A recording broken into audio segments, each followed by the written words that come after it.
Los llamó a estar con Él. Este es el título de esta reflexión. Los llamó a estar con Él.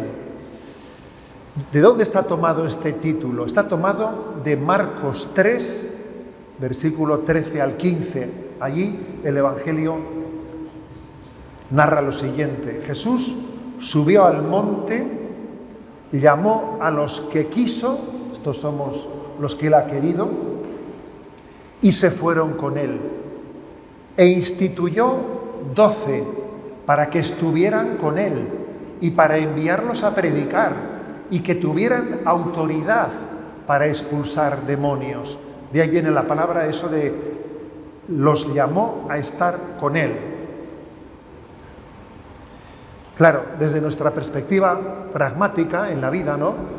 Pues la verdad es que suena un poco raro eso de que nos llamó a estar con Él. Nos cuadraría mejor que hubiese dicho les llamó para hacer esto, les llamó para hacer lo otro.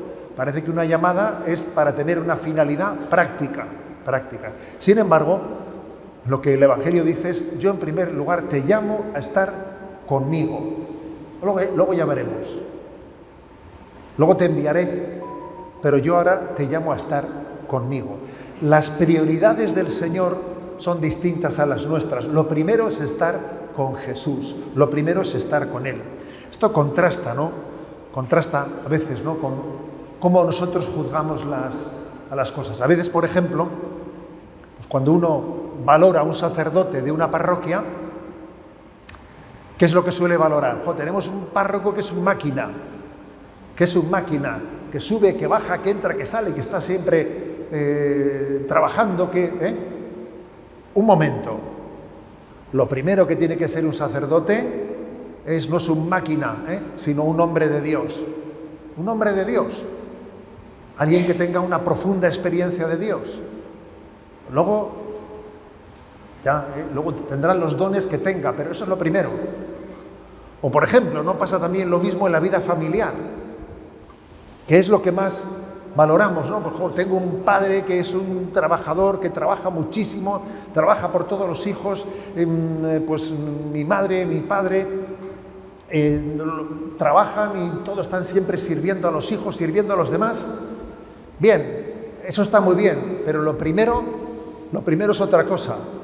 Lo primero en esta vida es que sean unos esposos que se quieran mucho. Eso es lo principal. Lo más importante no es tener un super papá, una superwoman, no, lo principal es que los esposos se quieran mucho. Dios les ha llamado a amarse y a un sacerdote le ha llamado a ser un hombre de Dios. Y luego vendrá, obviamente, toda la tarea pastoral de una parroquia y vendrá todo el trabajo y el esfuerzo por los hijos. Pero es tan importante saber dónde está el núcleo de la vida, dónde está lo esencial. Lo esencial es estar con Jesús. Mutatis mutandis, ¿no? Como se dice en latín, Lo primero es estar con Jesús y lo segundo es, de ahí, ser llamados a la misión. O mejor dicho, mi misión también es estar con Jesús. Profundicemos un poco más en esto. En la Iglesia Católica hay como dos almas, dos pulmones. El pulmón occidental y el pulmón oriental. Y nosotros vivimos en Occidente y estamos un poco marcados por nuestro paradigma cultural, ¿no?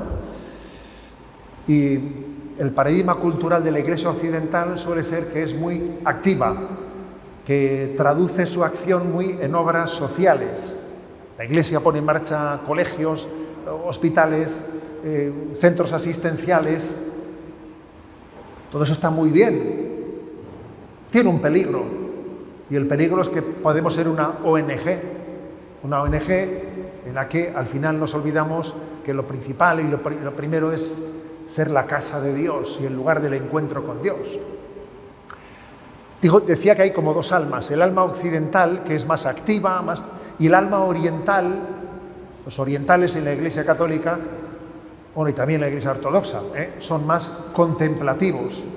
No se caracterizan tanto por hacer obras sociales como nosotros, se caracterizan más por cuidar la vida monacal, se caracterizan más por cuidar el culto a Dios, el culto, la liturgia, el misterio de Dios, se caracteriza más por ello. Obviamente también eso tiene su peligro, porque todo, si no se hace con equilibrio, tiene un peligro, que es quizás una espiritualidad que no se encarne en las realidades sociales concretas en las que vivimos. Pero vamos a ser claros, nosotros, nuestro mayor riesgo no es el oriental, nuestro mayor riesgo es el occidental, estamos aquí, y entonces nuestro mayor riesgo es priorizar el hacer por encima del ser. Hacer cosas, ¿no? Cuando lo importante es ser de Jesús, ser suyo, que mi corazón sea de Jesús, que mi corazón tenga dueño. Eso es nuestro peligro. Valorar la vida, valorar nuestra vocación por la cuenta de resultados. Es verdad que dice el Evangelio, por sus frutos los conoceréis, pero la Iglesia nunca ha entendido esto como contabilidad de frutos de conversiones. Si tú has tenido muchos frutos, entonces has sido un santo. Si no has tenido muchos frutos, entonces no has sido santo. No. De hecho, en la vida de la Iglesia ha habido santos, santazos, que nunca vieron frutos. Por ejemplo, San Carlos de Foucauld. San Carlos de Foucauld, que se tiró montones de años, toda su vida, ¿no?, intentando evangelizar a las tribus tuareg, etcétera, del norte de África, tribus casi todas musulmanas, y él vivió allí con una tienda de campaña en medio de ellos, con el Santísimo, con la Eucaristía siempre expuesta en una tienda de campaña, y ahí se tiró tiempo y tiempo orando, y nunca vio frutos de conversiones. O sea que no es verdad que podamos medir la vida de santidad o la fidelidad a Dios por cuántos frutos obtengamos, no es verdad. Y de hecho, Madre Teresa de Calcuta, alguien que sí que tuvo muchos frutos, alguien que vio la expansión de su obra por todo el mundo y vio que Dios, tiene una famosa frase que dice: a mí Dios no me ha pedido que tenga éxito, Dios me ha pedido que sea fiel, que es otra historia. O sea, nosotros no estamos aquí, lo principal no es hacer cosas, ¿no? Lo principal es ser de Dios, ser suyo. Por eso, acordaros que el título de nuestra reflexión es: los llamó a estar con Él, Existe una herejía, que es la herejía pelagiana, y la herejía pelagiana se caracteriza por poner la confianza en nuestras fuerzas humanas, por poner la confianza en el fruto de nuestras obras. Y obviamente, pues esa herejía es propia de quien pone todo el acento en lo que hago y no de en quién tengo puesto mi corazón. Y mi corazón está puesto en Jesús. Vamos a profundizar en esto, ¿no? Y lo vamos a hacer con 2 puntos del catecismo. El catecismo con el que tenemos que estar súper familiarizados, que es la joya de la corona de la Iglesia Católica. Si alguna joya tiene la Iglesia Católica, es su catecismo. Eso es que en plena crisis del relativismo del siglo XX, la Iglesia Católica diese a luz el catecismo de la Iglesia Católica. Eso solamente se entiende porque el Espíritu Santo habita en nuestra Iglesia. Bueno, pues hay 2 puntos claves, 520 y 521, para iluminar esto de estar con Jesús. Dice el 520, lo leo y luego lo iremos desglosando. Dice: durante toda su vida, Jesús se muestra como nuestro modelo. Él es el hombre perfecto, que nos invita a ser sus discípulos y a seguirle. Con su anonadamiento nos da un ejemplo a imitar. Con su oración nos atrae a la oración. Con su pobreza llama a aceptar libremente la privación y las persecuciones. Por lo tanto, esta es una clave: descubrir a Jesucristo como modelo. Modelo, obviamente, en el aspecto interior. Se trata de imitar a Jesús externamente, no, sino interiormente. Dice este punto del catecismo: durante toda su vida Jesús se muestra como nuestro modelo. Filipenses 2:5 dice: tened entre vosotros los mismos sentimientos del corazón de Cristo. Estamos llamados a sentir con Cristo, a que a mí me duela lo que le duele al corazón de Cristo y que a mí me alegre lo que le alegra al corazón de Cristo. A veces cuando tenemos muchas crisis, estamos sufriendo, una buena pregunta sería esta: ¿esto que me está haciendo sufrir a mí tanto le hace sufrir al corazón de Cristo? O igual es una tontería, es mi amor propio que está herido o lo que fuere, ¿no? A veces sufrimos por piques, por frustraciones, porque yo quería haber conseguido esta universidad y no la he conseguido. ¿Tú crees que el corazón de Cristo estará muy triste por eso? No, yo creo que no. Pues entonces tú tampoco. En el fondo yo creo que se trata de tener los mismos sentimientos del corazón de Cristo. Si a Jesús lo de la universidad no le hace sufrir mucho, mira, a ti tampoco, ¿sabes? Igual tú tienes un súper alegrón, ¿no? Un súper alegrón, porque yo qué sé, porque me ha salido una cosa bien, pero es una cosa un poco de vanidad, ¿no? ¿Tú crees que Jesús estará súper contento por eso? No, por eso muy contento Jesús no estará. Pues entonces tú tampoco, ¿sabes? Esto es un método de imitación de Jesús buenísimo. Que a mí me haga sufrir lo que al corazón de Jesús le hace sufrir. Que Jesús sufre por el pecado, ¿sabes? Y que a mí me alegre lo que le alegra al corazón de Jesús. Que a Jesús lo que le alegra es ver las conversiones, ver que nos abrimos a la entrega a los demás. A Jesús lo que le alegra es la santidad. Eso es lo que le alegra. Esto es en qué se traduce en tened los mismos sentimientos del corazón de Cristo. Eso es imitar a Jesucristo.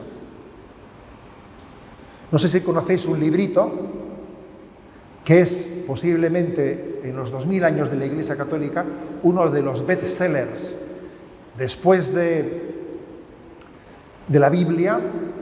¿Cuál ha sido el libro católico más vendido? A ver, algunos se atreverían a decir, por ahí. Imitación de Cristo, el Kempis.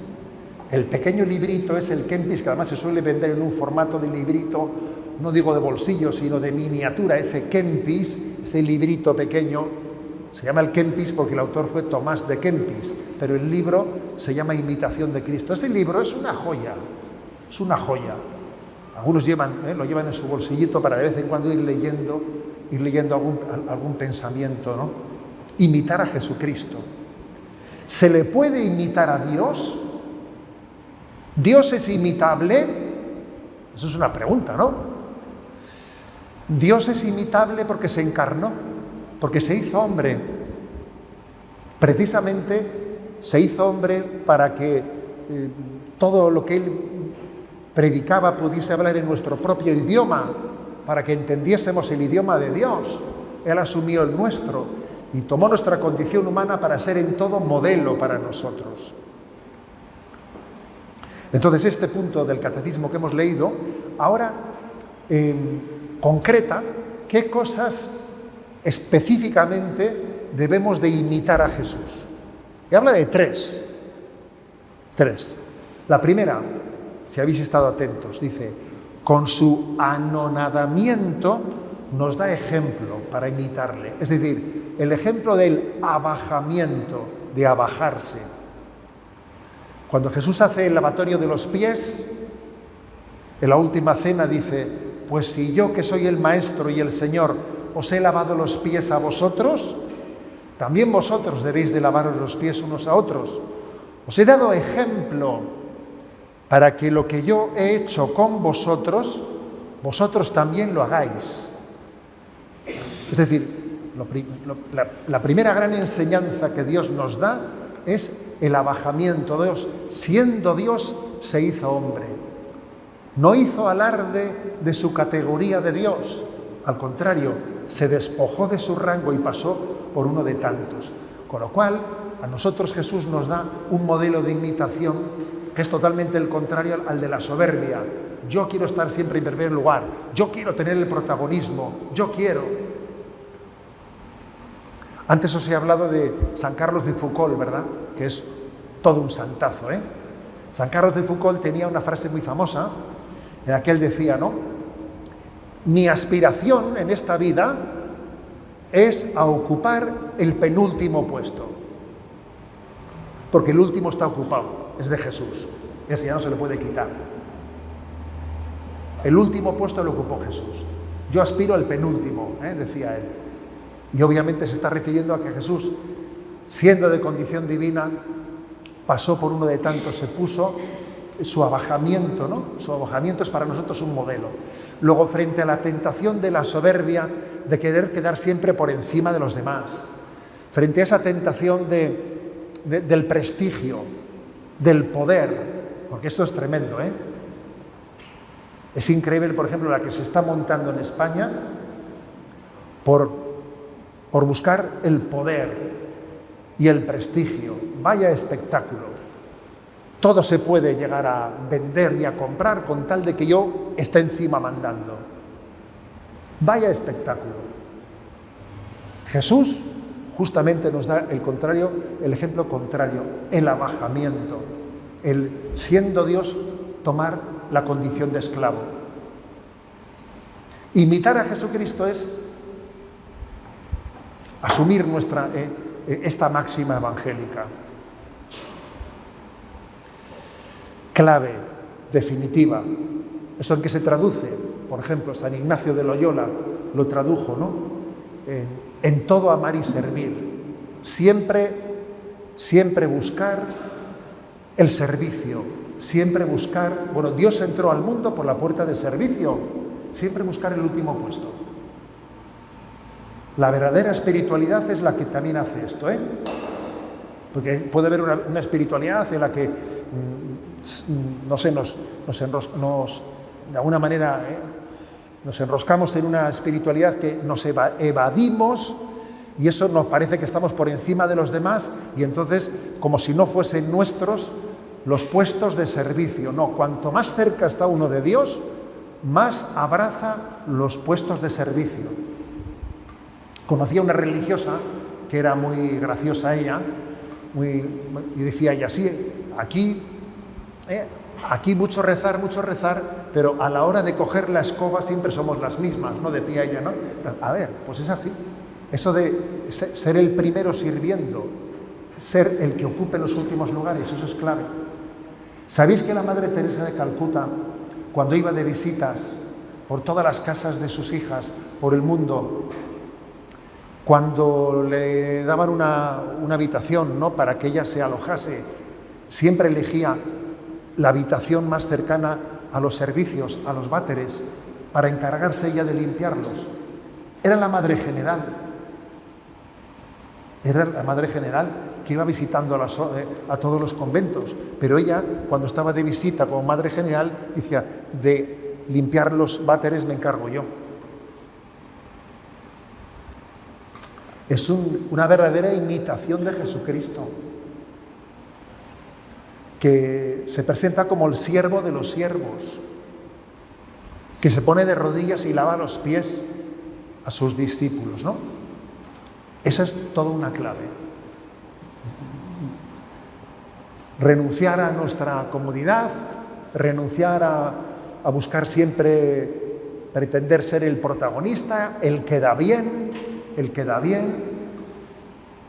esa pretensión de protagonismo, de poder, de prestigio, renunciar a ella y entrar por la puerta de servicio. Eso sí que es una verdadera imitación de Jesús. Otra imitación de Jesús, porque el catecismo nos propone 3 puntos de imitación. Primera, el abajamiento. Segunda, la oración. Dice el catecismo, con su oración nos atrae a la oración. Jesús quiso, ¿no?, que nos entrase en la oración el deseo de orar por los ojos al verle orar a Él. Los discípulos, cuando le veían orar a Jesús, decían, Maestro Jesús, enséñanos a orar. Yo quisiera también orar como tú oras, aprender a orar como tú oras, ¿no? Yo recuerdo que siendo seminarista, pues me pidieron en el seminario que hiciese como un pequeño estudio de cómo de los evangelios, cómo aparecen los textos en los que Jesús ora.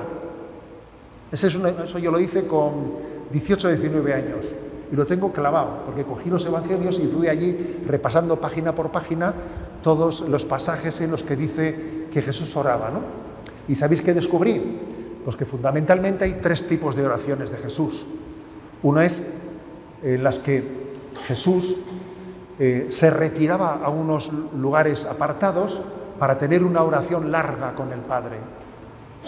Otros son los pasajes en los que él iba a la sinagoga a orar litúrgicamente, como todos los judíos, oraba en la sinagoga. Y otros son los pasajes en los que Jesús también, de una manera espontánea, en su vida cotidiana, en medio de sus conversaciones, en medio de sus quehaceres, dirigía como jaculatorias, como breves palabras dirigidas a Dios. Y aprendí que para imitar a Jesús hay que tener estos 3 tipos de oraciones. Saber tener momentos de retiro en los que uno está con Jesús largo y tendido, a gusto con Él. Me voy a la capilla de la adoración perpetua y venga, me voy a estar yo a gusto ahí un par de horas, ¿sabes? Pero también es muy importante la oración litúrgica, en la que alabando a Dios todos juntos, nuestro corazón se eleva. Pero también es muy importante el tercer tipo de oración, el que Jesús, como vivía en presencia del Padre, como para él hacer oración no era dejar de hacer una cosa para hacer la otra, sino que hacer oración para él era que todo es oración para él, porque todo está hecho en presencia de Dios. Jesús intercalaba en medio de sus conversaciones. Por ejemplo, dice el Evangelio, en aquel momento Jesús elevó los ojos y dijo: te doy gracias, Padre, porque estas cosas, si estabas hablando con otro, ¿cómo de repente te pones a hablar con el Padre? Porque Jesús vive de esa manera en presencia del Padre y intercala palabras de conversación con el Padre en medio de su vida cotidiana. Esto es imitar a Jesús. Y la tercera imitación. La primera os recuerdo que era el abajamiento, la segunda es la oración y la tercera, la pobreza, dice el catecismo, la pobreza. Con su pobreza llama a aceptar libremente la privación y las persecuciones. Es decir, la pobreza de Jesús es: bienaventurados los pobres de espíritu. Bienaventurados aquellos que no ponen su confianza en los bienes. O sea, Dios es mi tesoro. Mi tesoro es Dios. Y aunque me desposean de mi buena fama, aunque hablen mal de mí, me importa un rábano. Pues porque a mí lo que me importa es lo que Dios piense de mí y no lo que los demás piensen de mí. O sea, en el fondo uno es invulnerable a lo que los demás digan, lo que los demás nos hagan, que me persiguen, que me ponen a parir y tal. ¿Y qué? Si yo soy pobre de espíritu, si yo únicamente tengo a Dios, lo demás no lo tengo ni lo quiero tener. Y si hablan de mí, ¿qué? Y si me persiguen, ¿qué? Si me critican, ¿qué más da? Pobre de espíritu es aquel que ha dicho: de todas las cosas que hay en esta vida, a mí yo únicamente me quedo con Dios, es mi tesoro. De todo lo demás me despojo. Y eso nos hace invulnerables hacia lo que los demás digan, y eso me hace invulnerables hacia mi propio amor propio. Y valga la redundancia, ¿no? Porque uno tiene su amor propio que le hace sufrir mucho. Mira, ser pobre de espíritu es paso de mí, no es que pase de los demás, ¿sabes? Paso de mí. O sea, que es que, a ver, que sea lo que Dios quiera y a mi amor propio que le den pomada, ¿sabes? O sea, que no pienso estar yo sufriendo por mi amor propio ni por nada. Yo quiero lo que Dios quiera. Quiero lo que Dios quiera, ¿no? Eso es ser pobre de espíritu. Y eso es imitar a Jesucristo. Esto es imitar interiormente a Jesucristo. A Jesucristo lo que le importa es lo que el Padre le pide. A Jesucristo le importa poco lo que diga Herodes, lo que diga Pilato, lo que diga el otro, ¿sabes? Él es pobre de espíritu porque Dios habita en él, porque es Dios y en ello tiene toda la riqueza. Bien, avanzamos en la imitación a Jesucristo. Os he dicho que había 2 puntos, el 520. Vamos al 521 y dice: todo lo que Cristo vivió para que podamos vivirlo en Él y que Él lo viva en nosotros, el Hijo de Dios con su encarnación se ha unido en cierto modo con todo hombre. Estamos llamados a no ser más que una sola cosa con Él, en cuanto miembros de su cuerpo, en el que Él vivió con su carne por nosotros y como modelo nuestro. Es decir, que lo que añade aquí el catecismo es que la imitación a Jesucristo no es meramente un esfuerzo nuestro de imitación moral. Me voy a esforzar yo en imitar a Jesucristo. Eso está muy bien, pero no es suficiente. Sino que también hay que dejar que Cristo viva en mí. No es cuestión meramente de esfuerzo personal, sino que es cuestión de ser dócil a la acción del Espíritu en nuestra vida. El discipulado no es un mero reto, es un don místico, Hay un salmo que dice: Dios lo da a sus amigos mientras duermen. A ver, sé humilde, que es un regalo de Dios. Y no se trata de que tú lo vayas a conseguir por tus puños, es un regalo de Dios. Necesitas ser muy humilde para recibirlo. Dice San Pablo: estoy crucificado con Cristo, vivo, pero no soy yo el que vive, es Cristo quien vive en mí. O sea que al final, ser discípulo de Cristo es dejarle a Jesús que viva en nosotros, no ponerle obstáculos a la obra que Él quiere realizar en nosotros. Sí, es verdad que requiere esfuerzo, que requiere combate con el pecado, pero también requiere sobre todo docilidad a la acción del Espíritu para que Dios viva en nosotros. ¿Esto es posible? Sí es posible, porque con su encarnación Jesucristo se ha unido en cierto modo a todo hombre. Jesús se encarnó, pero en cierto sentido también se unió a todo hombre. Eso lo dice el Concilio Vaticano II. El Hijo de Dios en su encarnación se ha unido en cierto modo con todo hombre. Jesús vive en mí. Estamos llamados a ser Jesús para los demás. Cada uno de nosotros tiene una vocación a ser Jesús para la vida del mundo. Y esto es una unión mística con Jesús, que en el sacramento del bautismo se siembra en nosotros y luego se alimenta con la Eucaristía. Cada vez que yo comulgo, le pido a Jesús: Jesús, que tú vivas en mí, que yo sea también Jesús para la vida de los demás. Y esto lo tenemos que pedir, y pedir la docilidad para permitirle a Jesús que viva en nosotros. Hay una cita en el Catecismo súper bonita, de San Juan Eudes, que habla de esto. Os lo voy a leer. Debemos continuar y cumplir en nosotros los estados y misterios de Jesús y pedirle con frecuencia que los realice y lleve a plenitud en nosotros y en toda su Iglesia, porque el Hijo de Dios tiene el designio de hacer participar y extender y continuar sus misterios en nosotros y en toda la Iglesia, por las gracias que Él quiere comunicarnos y por los efectos que quiere obrar en nosotros, gracias a sus misterios. Y por este medio quiere cumplirlos en nosotros. Es decir, que esto es clave para entendernos, que la vida de Jesús acontece en mí. Jesucristo vivió su Pascua, su pasión, muerte y resurrección, pero la Pascua de Cristo acontece en mí. En mi vida está aconteciendo la Pascua de Cristo. Entonces yo entiendo mi vida a la luz de Jesucristo. Y ahora permitidme una pequeña digresión, ¿no? A ver, cuando se habla de que tenemos que tener un conocimiento de nosotros mismos, que es importante conocernos a nosotros mismos. ¿Cómo podemos llegar al conocimiento de nosotros mismos? Hay dos caminos. Uno es el de ponernos a filosofar y hacer una introspección. Yo qué sé, un psicoanálisis. Te volverás loco, te volverás loco y no entenderás nada.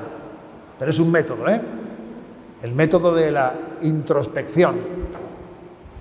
A ver cómo me conozco a mí mismo.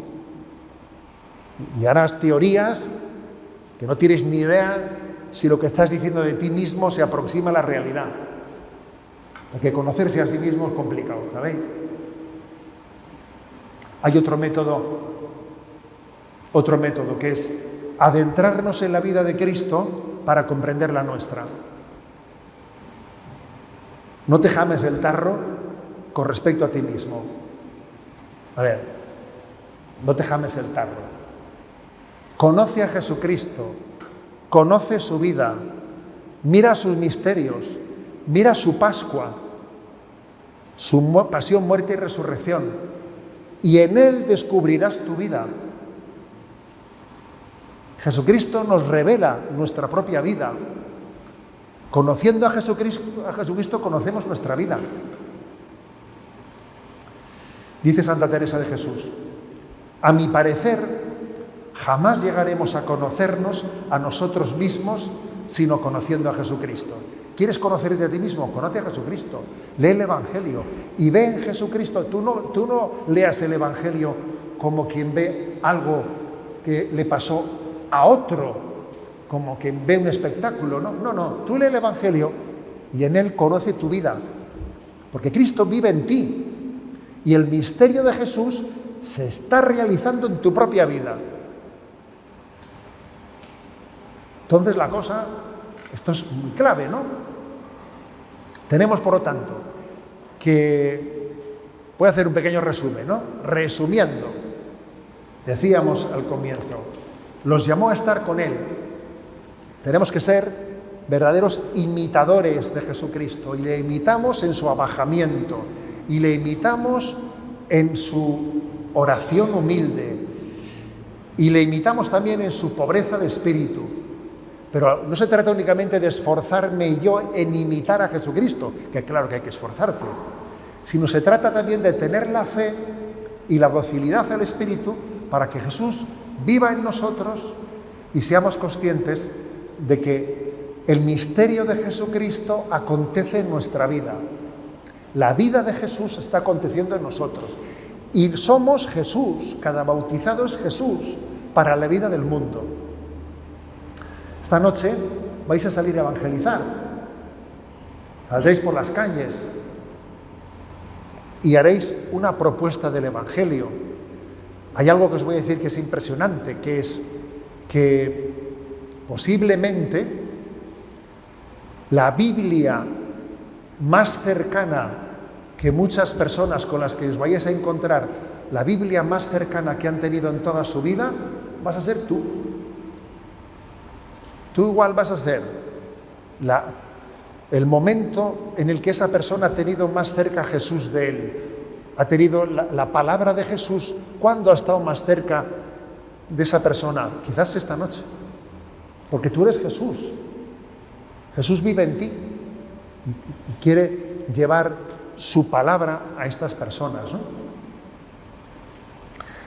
Algunos consejos prácticos, y termino con esto. Consejos prácticos sobre cómo estar con Jesús. Los llamó a estar con Él.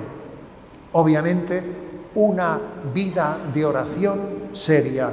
Una vida de oración seria que integre la lectura del Evangelio y la oración de meditación. Yo recuerdo que siendo un chavalito, a mí me enseñaron, había un libro que se titulaba 15 minutos en compañía de Jesús sacramentado. Eso fue un bestseller en mis tiempos jóvenes. Y era un pequeño libro en el que se nos enseñaba a cómo hablar con Jesús, cómo expresar nuestro corazón, cómo abrirnos con Él. Segundo, vivir intensamente los sacramentos, especialmente la Eucaristía, y el sacramento de la confesión. Alimentarnos de Cristo y dejarnos transformar por Él en el abrazo del perdón de los pecados, que no solamente el perdón de los pecados nos borra las manchas, sino que nos aumenta la gracia y nos configura con Jesucristo. Tercer lugar, procurar vivir en presencia de Dios. Solemos tener siempre la cabeza llena de chorlitos, Estamos siempre imaginando cosas, a veces vamos con los cascos puestos, Yo creo que el método de llevar un rosario cerca de nosotros, ir musitando Ave Marías, nos preserva de muchas cosas. Yo ayer que tuvimos la procesión de la Virgen del Remedio, allí en Alicante, dije, a ver, después de esta gran procesión que hemos hecho, después de esta cosa tan bella, alguna aplicación práctica, venga, alguna conclusión práctica saquemos, ¿no? Vamos a intentar vivir nuestra jornada salpicándola, intercalándola continuamente de Ave Marías, que nos ayuden a vivir en presencia de Dios y a no tener la cabeza llena de vanidades. Y en cuarto lugar, ser apóstoles desde esta perspectiva, desde la perspectiva de que Dios nos pone oportunidades de encontrarnos con los demás, de decirles una palabra, de ser testigos de Cristo delante del mundo, ¿no? Te invito a reflexionar. ¿Cómo es tu relación con Jesús? ¿De qué manera puedes profundizar tu relación con Él? Llevarlo a todos los aspectos de tu vida, de manera que tu vida sea estar con Él para poder ser enviado para la vida del mundo. Gloria al Padre, al Hijo y al Espíritu Santo, como era en el principio, ahora y siempre, por los siglos de los siglos.